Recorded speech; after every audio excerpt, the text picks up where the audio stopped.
इन 12 नियमों का पालन करने वाला पुरुष धर्मात्मा बन जाता है। पहला है सत्य भाषण, दूसरा है दम, इंद्रियों को उनके विषयों से रोकना, तीसरा है सम, निरंतर चित्त में शांति रखना, चौथा है तप, नियम पूर्वक आश्रम धर्म का पालन करना, पांचवा है सोच, बाहर भीतर पवित्रता रखना, छठा है संतोष, प्रारब्ध के अनुसार जो भी उससे मिल जाए उसी में संतुष्ट रहना,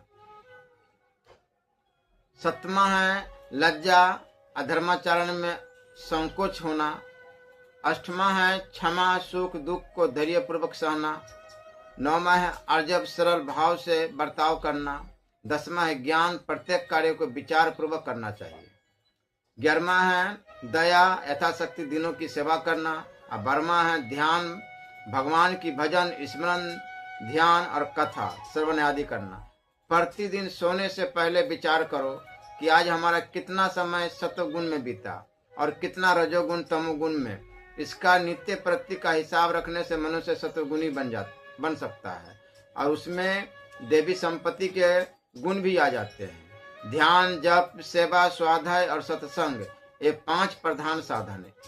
इन्हें बराबर करते रहना चाहिए। यदि एक से चित हटे तो दूसरा करने लगे। इस प्रकार एक एक करके 5 का अभ्यास करता रहे। यही साधक का प्रधान कर्तव्य है। निष्ठा के 8 प्रकार, जैसे ज्ञान निष्ठा, वैराग्य निष्ठा, सत्य निष्ठा, जप निष्ठा, दान निष्ठा, उपकार निष्ठा, भक्ति निष्ठा और ध्यान निष्ठा। अपने से बड़ों को देखकर हर्ष करना चाहिए। समान स्थिति वालों से मैत्री करनी चाहिए। छोटे को देखकर करुणा करनी चाहिए तथा दुष्ट तथा पापियों के प्रति उपेक्षा का भाव रखना चाहिए। साधन में ये 8 नियम बहुत उपयोगी है। दिखावट न होना,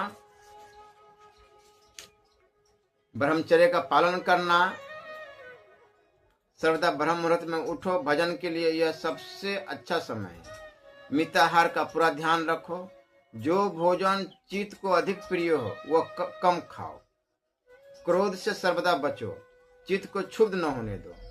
जप, ध्यान, पाठ ये सब नियम नियत समय और नियत संख्या में करो। सोने से पूर्व इस बात का निरीक्षण करो कि आज का समय किस